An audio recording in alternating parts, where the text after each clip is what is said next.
What if everything you've been taught about dealing with pain is backwards? What if instead of avoiding suffering, pushing it away, or trying to think positively when you're hurting, the path to genuine freedom involves deliberately breathing in pain and breathing out relief? This sounds insane to Western minds conditioned to pursue pleasure and avoid discomfort at all costs. But Tibetan Buddhism has practiced this counterintuitive approach for over 1,000 years through a technique called Tonglen, which translates as sending and taking or giving and receiving. This practice reverses your normal relationship to suffering in a way that paradoxically dissolves pain's power, while developing genuine compassion for yourself and all beings. If you're ready to discover why some of the most accomplished meditators in history deliberately breathe in suffering, and how this practice can transform your deepest pain into the foundation for awakening, subscribe to this channel immediately and activate all notifications, because Tonglen might be the most radical and transformative practice you'll ever encounter. Tonglen belongs to the Lojong, or mind training teachings of Tibetan Buddhism, a collection of practices and slogans designed to transform ordinary selfish consciousness into bodhicitta, the awakened heart that seeks enlightenment for the benefit of all beings. The Lojong teachings originated in India with the master Atisha in the 11th century, and were brought to Tibet, where they became central to all schools of Tibetan Buddhism, particularly the Kadampa and Gelug traditions. These teachings are considered advanced not because they require special intellectual understanding, but because they directly confront and reverse the self-cherishing that drives all suffering. Most spiritual practices work gradually to weaken selfishness. Lojong practices, particularly Tonglen, attack it directly and ferociously. The basic principle of Tonglen is elegantly simple but psychologically radical. When you experience pain, whether physical, emotional, or existential, your automatic response is aversion. You contract away from the pain, resist it, try to make it stop, distract yourself, or numb the sensation. This resistance creates a second layer of suffering on top of the original pain. The Buddhist teaching on the two arrows illustrates this perfectly. The first arrow is the actual painful experience. The second arrow is your reaction to it, the fear, the resistance, the story about how terrible this is and how it shouldn't be happening. Often the second arrow causes more suffering than the first. Tonglen works by eliminating the second arrow entirely. Instead of resisting pain, you accept it completely. Instead of wishing it would go away, you deliberately intensify contact with it by visualizing breathing it in. This acceptance paradoxically reduces suffering because you're no longer fighting reality. You're meeting what is with openness rather than contraction. But Tonglen goes further than simple acceptance. It adds a transformative and compassionate dimension. As you breathe in your pain, you simultaneously breathe in the pain of all beings everywhere who are experiencing similar suffering. You're not alone in your pain. Millions of others right now are experiencing heartbreak, anxiety, physical agony, grief, loneliness, fear. By breathing in your pain as representative of universal suffering, you transform a personal problem into a doorway to compassion. Your suffering becomes meaningful because it connects you to others and motivates you to wish for their relief as much as your own. Then, as you breathe out, you send relief, healing, spaciousness, and peace to yourself and all beings. You become the transformer of suffering, the alchemist who breathes in lead and exhales gold. Share in the comments. What's your usual response when you experience emotional or physical pain? The traditional Tonglen practice has specific structure and visualization that makes it most effective. Begin by sitting in a comfortable meditation posture with your spine straight and your body relaxed. Take a few deep breaths to settle your mind. Then establish your motivation for the practice. You might think or whisper something like, "May this practice benefit all beings who suffer. May I transform my pain into compassion. May all beings be free from suffering and its causes." This motivation is crucial because it shifts the practice from self-focused pain management to other-focused compassion cultivation. Without this motivation, Tonglen becomes mere psychological technique. With it, Tonglen becomes path to bodhicitta. The practice traditionally begins with what's called flashing on absolute bodhicitta, a moment of resting in open awareness without concepts. This is brief, just a few seconds of touching the space of mind that's vast, clear, and unobstructed by thoughts or emotions. If you don't have access to this experience yet, don't worry. Simply pause and take one conscious breath with complete openness and presence. This flash creates a spacious foundation for the practice, reminding you that beneath all suffering is fundamental awareness that's never disturbed. After flashing on openness, begin working with the breath and visualization. There are 4 progressive stages traditionally taught. The first stage works with texture and color to train the basic mechanism. As you inhale, visualize breathing in thick, black, heavy smoke, as dense and dark as you can imagine. This represents suffering, pain, negativity, and all that you normally avoid. Breathe it in completely and deliberately, drawing it deep into your heart center. As you exhale, visualize breathing out bright white or golden light, as radiant and pure as sunlight. This represents relief, healing, spaciousness, joy, and all positive qualities. Send this light out in all directions to fill the entire universe. Work with this texture practice for several minutes, establishing the rhythm. Inhale darkness. Exhale light. Inhale what you fear and reject. Exhale what you long for and offer. This first stage might seem abstract, but it's training your nervous system and psychological patterns. You're conditioning yourself to move toward difficulty rather than away from it, to take in what's hard rather than always grasping for what's pleasant.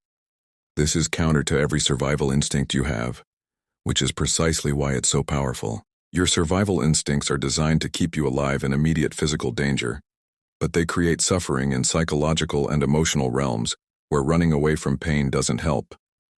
Tonglen retrains these instincts, teaching a different response that's more adaptive for inner life. The second stage makes the practice personal by working with your own suffering. Identify something you're actually experiencing: physical pain, emotional distress, fear, anger, sadness, whatever is present. Don't imagine hypothetical suffering. Work with what's real. As you inhale, breathe in this specific suffering. If you're experiencing anxiety, breathe in the anxiety as dark, heavy smoke entering your heart. Really feel it. Don't avoid or minimize it. Let the full intensity of the anxiety be present. As it enters your heart, imagine it hitting a sphere of luminous compassion in your heart center. The darkness dissolves on contact with this light, transformed by compassion. As you exhale, breathe out the opposite quality. Calm, peace, confidence, whatever would relieve the anxiety. Send this relief to yourself first. Breathe out and feel yourself receiving the peace you're sending.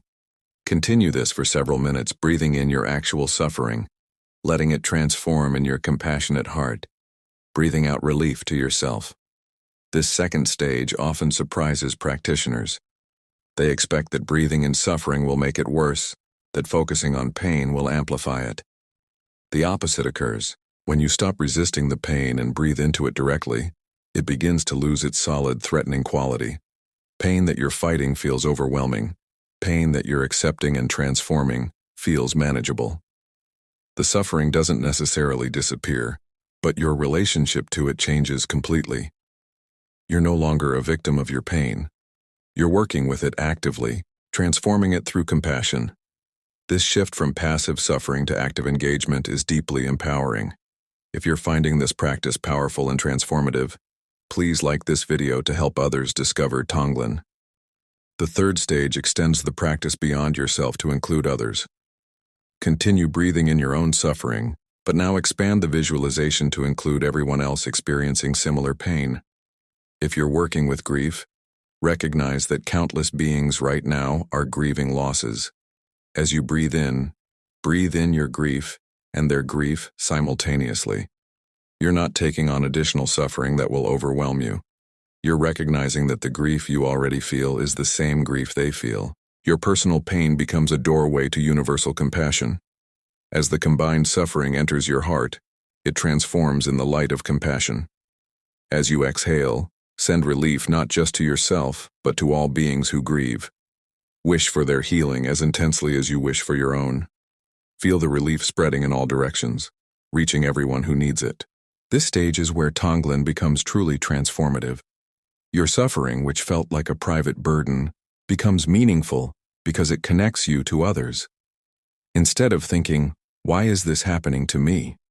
You recognize, this is what countless beings experience. May we all be free from this pain.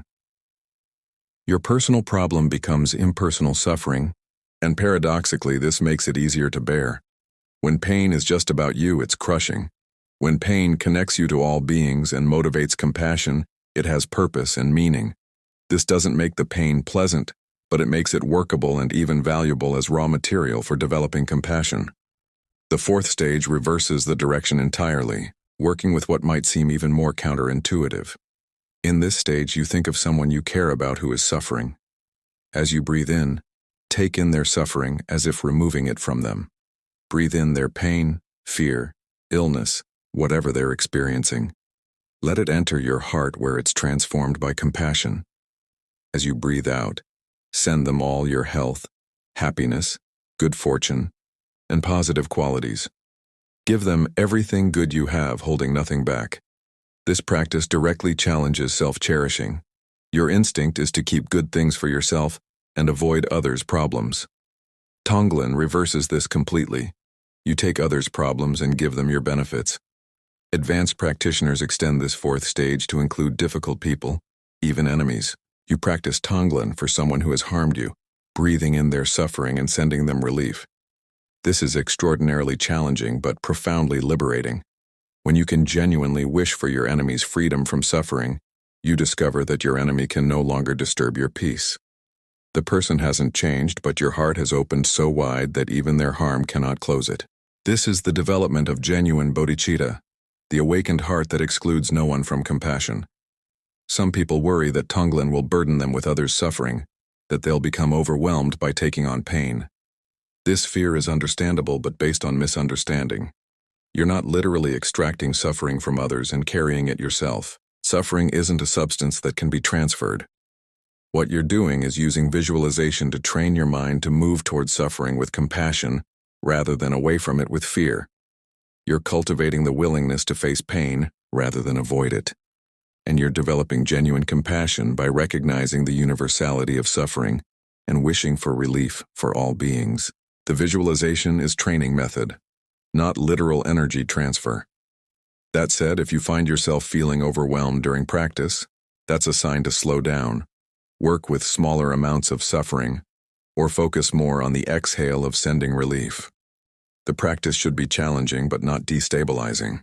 Tonglen can be practiced formally as a sitting meditation session, which is how we've described it so far, but it can also be practiced informally throughout daily life, and this informal practice is incredibly powerful.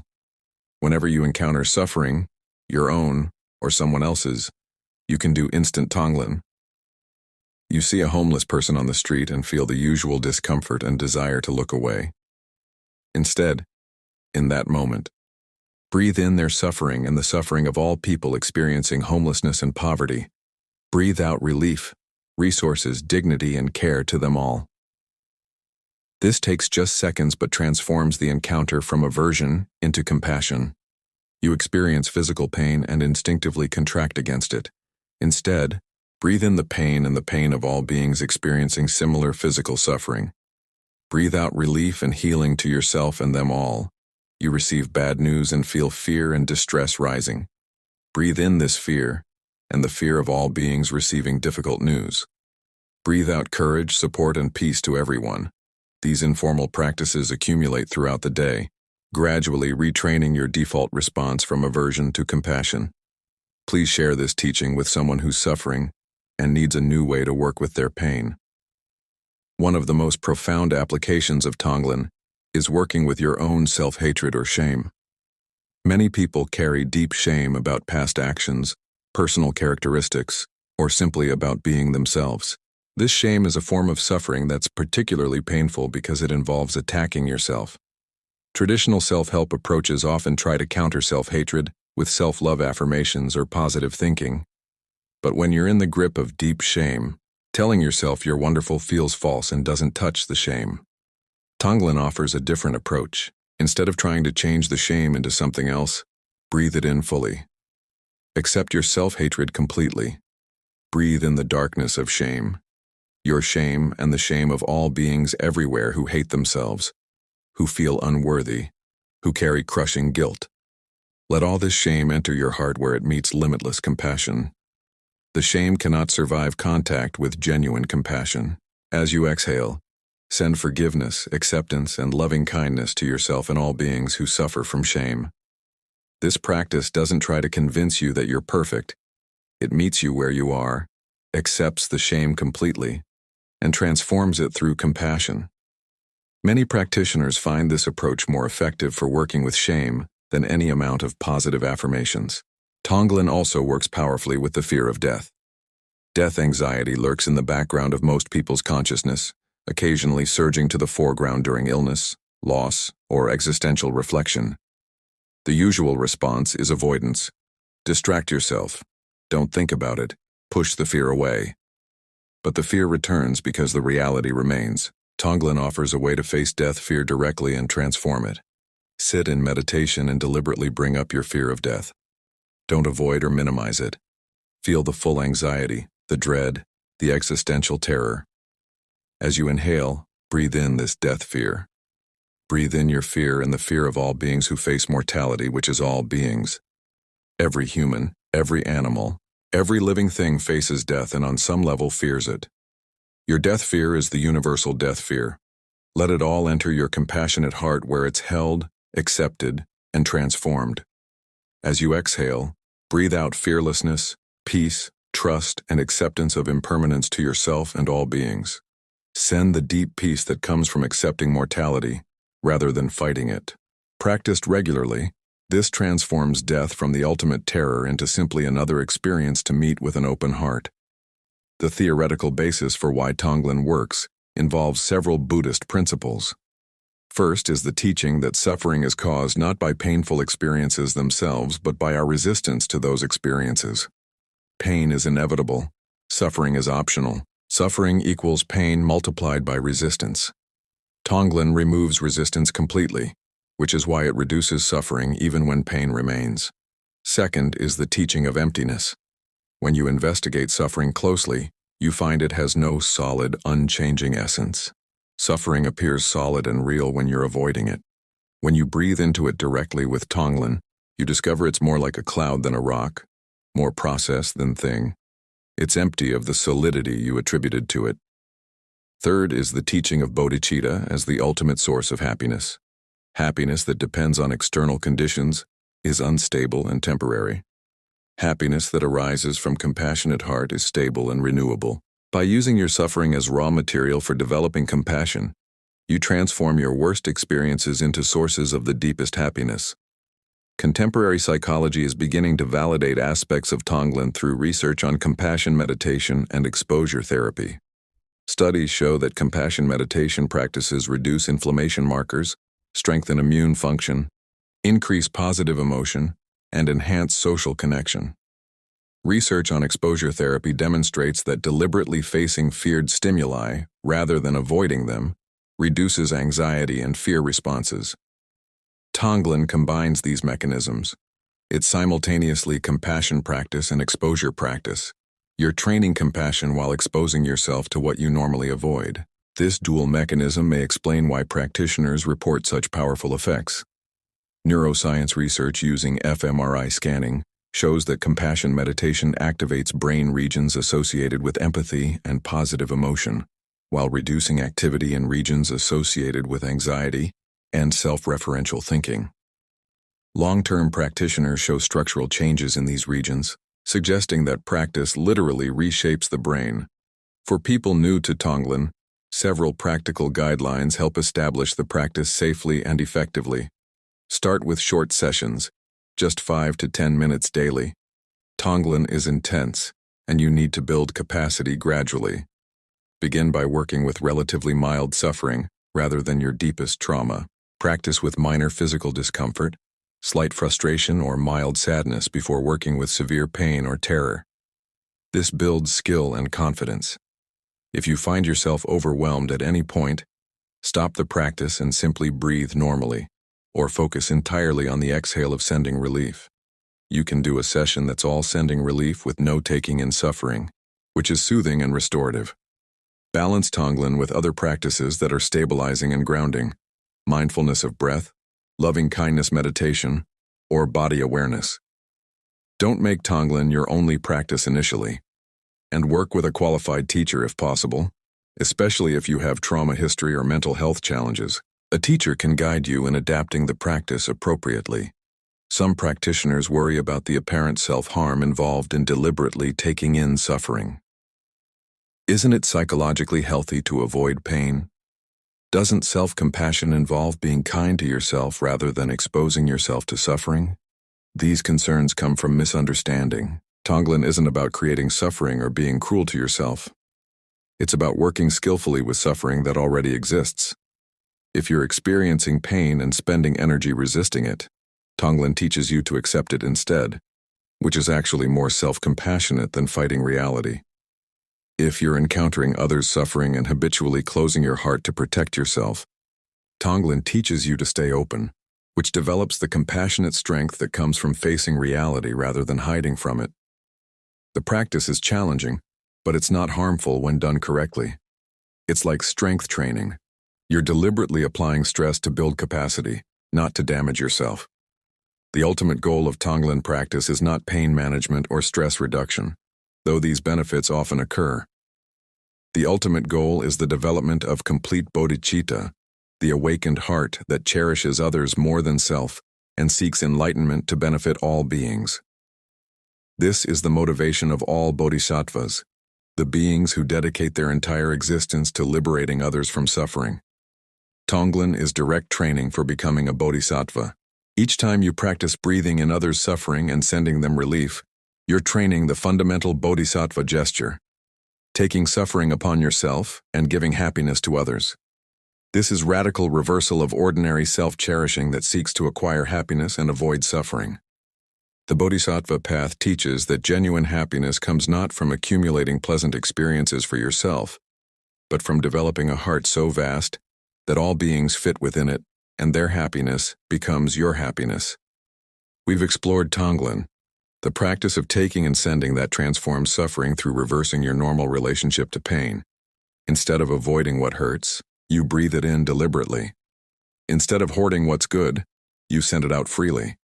This counterintuitive approach eliminates the resistance that creates secondary suffering, transforms personal pain into universal compassion, and develops bodhicitta through training yourself to cherish others as much as or more than yourself. The practice has traditional structure, but infinite applications, working formally in sitting meditation and informally throughout daily life whenever suffering is encountered. It's supported by Buddhist teachings on resistance as the source of suffering, emptiness of fixed self and phenomena, and bodhicitta as ultimate happiness. Contemporary research validates that compassion practices produce measurable psychological and neurological benefits. Practice sincerely over time. Tonglen transforms your deepest wounds into your greatest wisdom and your worst suffering into the foundation for compassion that benefits all beings. What suffering in your life could you work with through Tonglen? Are you willing to try breathing in your pain rather than pushing it away?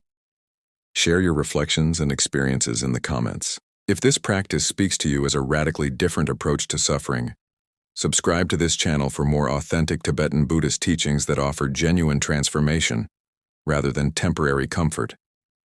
Share this teaching with anyone who's struggling with pain and needs a powerful method for working with it. May this practice help you transform every experience of suffering into the path of awakening. May your pain become doorway to compassion. May your compassion benefit all beings without exception. And may all beings be free from suffering and the causes of suffering through the transformation of every painful experience into bodhicitta. Begin today. The next time pain arises, breathe it in, let it transform in your compassionate heart, and breathe out relief to yourself and all who suffer. This simple practice done with sincerity can change everything.